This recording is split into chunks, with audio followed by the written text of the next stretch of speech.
Hi, I'm Izzy Stevens. I'm so excited to be here in Buzz Studios. I'm an actress, I'm a writer, I'm a producer, I'm a filmmaker, and I am also a creative entrepreneur, and I'm about to launch my podcast, IndieSpunk.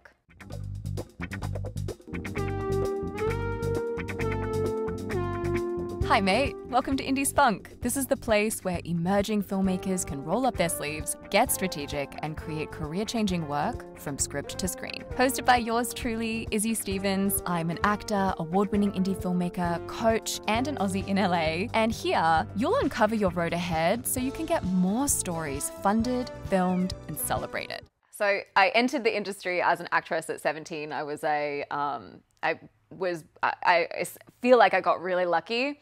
I signed with an agent. A month later, I booked a series regular role. It doesn't usually happen like that. And I certainly felt like I just thought, oh, this is easy. What's everyone talking about? This is easy. And of course, it's just like not easy at all being in the industry. I've been in the industry for over a decade now.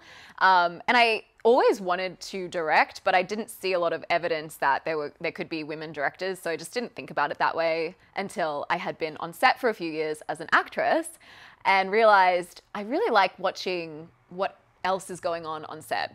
How are they collaborating? How is this like vision coming to life? How is this sort of microorganism functioning? And in order to get the story told, and like, what's the story and how are we telling it? And so I really wanted to have a little bit more of a creative input. I always felt that pull to create films. So in a bit of a lull in my acting career, I went through film school. I started making my own work. I love filmmaking. I love every element of it. I can't pick one. And it's so funny that you asked me to pick something, like pick the order of importance, because on set, I mean, I'm probably not going to do any of the technical stuff. It's not really my jam. I'm not detail oriented enough for that. Like the cameras, the lenses, I sort of know what I'm talking about, but I need people to do that job for me. But I will do the production design, editing, the directing, obviously, the writing. I love working with writers as well. But anyway, I just like the whole kind of process. So I'm a bit of a film nerd, I call myself. And then through COVID, I realized that a lot of people who, were in my community were sort of going, oh, this is, I feel isolated. I'd love a greater sense of community. And that's when IndieSpunk was sort of born, which is my coaching business and inclusive production house. So we make films and we coach creatives through the process of making their projects. And that is perhaps one of the most rewarding things I've ever done. And it has also enriched my filmmaking as well, and my acting as well. And I work with a lot of emerging filmmakers and first-time, actor turned filmmakers and first-time filmmakers, as well as seasoned filmmakers as well as a coach. And it's really one of the coolest places for, people to come together, especially with, I feel like, as I said, I didn't see a lot of evidence that, what I wanted was available to me. And so what do you do as a woman if you like film and you like TV? You are an actress. And I love this community for the fact that it feels like very inclusive. It's a lot of, diversity in there. There's a lot of women and non-binary folks making stuff, and we just aren't seeing that predominantly in the industry. So that I think is something that is very special and important to me. And that's how the podcast came about. So we're about to launch the podcast, and it really is sort of a resource for emerging filmmakers. So what's the plan? The plan? To get me out of here. You gotta help me, Nick. They're after me.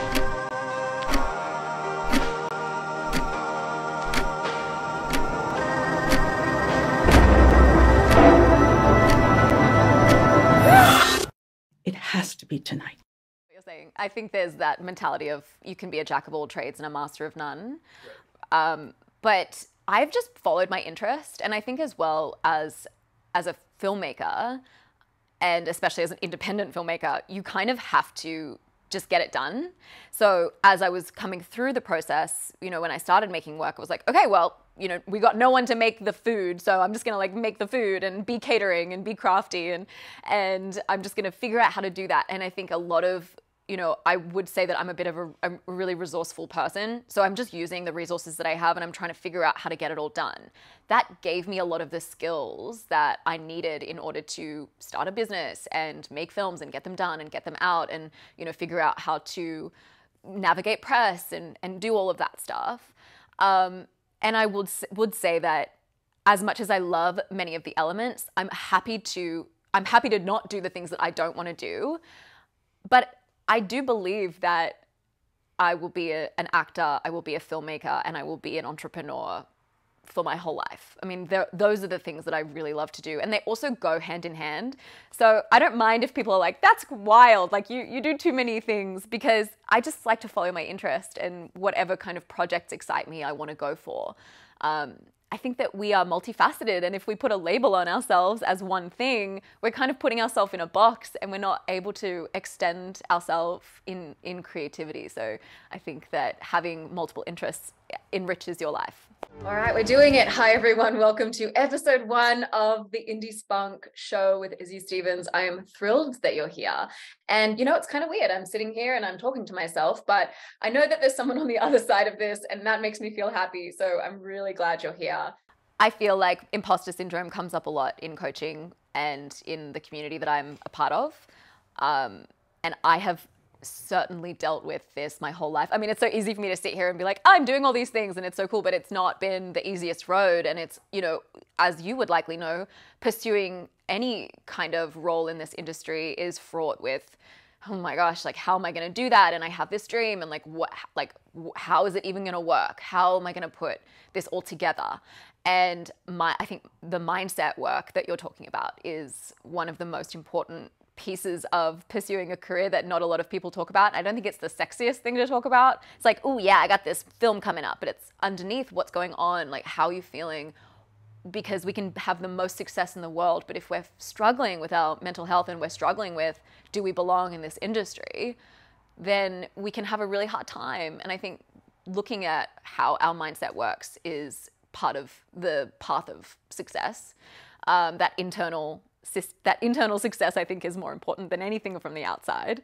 So yeah, I do think imposter syndrome is something that I've had through every element of my career. Absolutely. I mean, when I first walked on set at 17, I was like, oh my gosh, wow, I don't know what I'm doing here. How did I get here? I'm not supposed to be here. Just be quiet. Don't raise your voice. Like, don't ask questions, because you don't want people to second guess why you're here, which is classic imposter syndrome. And I think that every step of the way, I've known that the goal is more important than my comfort necessarily. And so leaning into that discomfort, going, you know what, it's okay if you're a little bit uncomfortable right now, because you're here for a greater purpose. You're here to tell this story. You're here to get this thing done. You're here to, share this stuff with the world. So just focus on that. And you're going to be personally uncomfortable, but you can move through it if you have that greater purpose. I think that really helps. Like, I look all the time for a podcast like this, which is why I started it. Same with this business. I mean, really the whole, the coaching practice, the inclusive content studio, the podcast, all of these things came from the fact that I wasn't seeing this, and it was support that I think we need. It was support that I would have loved to have 10 years ago when I was first starting out. And so I think that it will speak for itself, but I also feel like people will be attracted to the fact that we're talking about, honestly, how to navigate a career in this industry. I don't want to just put a fancy bow on it and be like, how fantastic is this? Oh, look, I'm pursuing my dreams. It's, oh my God, this is really hard. This is hard, but it gets easier when we talk about it and when we can talk about everyone's experience. I love having conversations. I mean, the podcast is, episodes where I'm talking about my experience and like teaching points and things that have come up in my community and coaching and stuff like that. And also we're bringing in special guests that, and I really like to have guests on that are also, transparent and talking about things honestly and like ways that they've gone through things. I don't always like watching interviews or listening to interviews where people sort of just gloss over how it happened. I like to know how, like, actually what happened. Like, who did you email? What did that email say? When did you follow up? How many times did you hear no? Like, what was the way in? Because that's what we don't see. We see a lot of, oh, I was so lucky and this just happened. And like, which I'm laughing at myself because I just said that 10 minutes ago. right? But I like to kind of grill my guests on, you know, how did that happen? Because people seem to just arrive, and it seems to us on the outside of this industry, I'm getting very passionate, but it seems that people seem to just arrive and they're like, have made it, and here they are, and it's like this facade of perfection and this facade of success. And I'm curious about how they got there, like what happened. And I think that a lot of people are, which is the feedback that I've been hearing from people. So it's a lot about, you know, micro budget filmmaking, and also the genuine path that people take, and the fact that there are so many paths. It's all about pulling back the curtain so that people can see that a career in this industry is fully possible for you. It's not going to be the easiest thing you choose, but finding what you're good at, finding how to hone that skill, and using that to your advantage, being able to talk about yourself, being able to show up and discuss your ideas, being okay with people saying no to you and going again because you know why you're here. Those are the things that I think are key qualities, and that's what we talk a lot about. It is definitely about pulling back the curtain on what a successful or what a career in this industry looks like, and as we spoke about before, like that, honing that internal success rather than thinking that it needs to look a certain way. Because you're going to get to a point in your career where you're going to have everything that you want, but are you happy? Like, do you feel satisfied? Are you excited about what you're doing, excited about the stories that you're telling? That's the most important thing that we forget, because we're just wondering, you know, how do I look a certain way on the outside? I think I fucked that up. I'm sorry.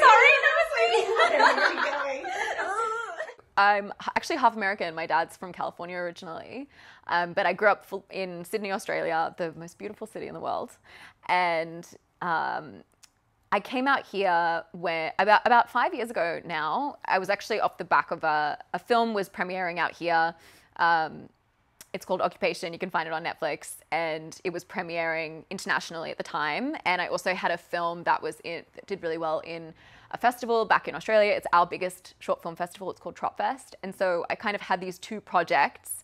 And I woke up one morning in early, I think it was 2018, and just went, it's time. Like, I've got to go. And I had come out here a couple times for pilot season. So I was sort of knew LA pretty well at that point. But there's a couple moments of my life like that where I just had this like knowing in my gut, and I knew I probably need to act on that right now. So I booked a ticket and I came out here, and I slept on one of my best friend's couches, as we all do, and found myself an apartment, and that's kind of how it went from there. But yeah, I was really using those projects as much as I could to come out here and say, here I am, I'm here, I want to make a life for myself. And really it was tough because I started from scratch. I mean, I had a whole community back in Australia who I made films with, who I made, you know, and I had a reputation. I was working in the industry a lot as an actress. And so it was like, it felt a little bit like starting from square one, and I didn't realize it was going to feel like that. So it was a lot of rebuilding, and it was a lot of like foundation work. And you come out to LA, no one really cares. Like, it doesn't matter but like, let's be real. No one, you know, so many people are going to arrive here and be like, here I am. And, you know, you kind of have to make them care, and you have to show up and do what you do well and just keep going. There's no like, I hear a lot of people say, I'm going to go out to LA and I'm going to give it a year. It's like, I give it 10, give it 10 years and you're going to get where you want to go. And, you know, some people do have that quick success, but I think that it's about building that longevity. That longevity mindset is one of the most important things I can have with me at all times. I'm at IndieSpunk and I'm at Izzy Stevens. You can find me on both. I'm very active on IndieSpunk, so come find me and send me a little DM. I'd love to meet you. Hi, my name is Izzy Stevens and you've just been buzzed.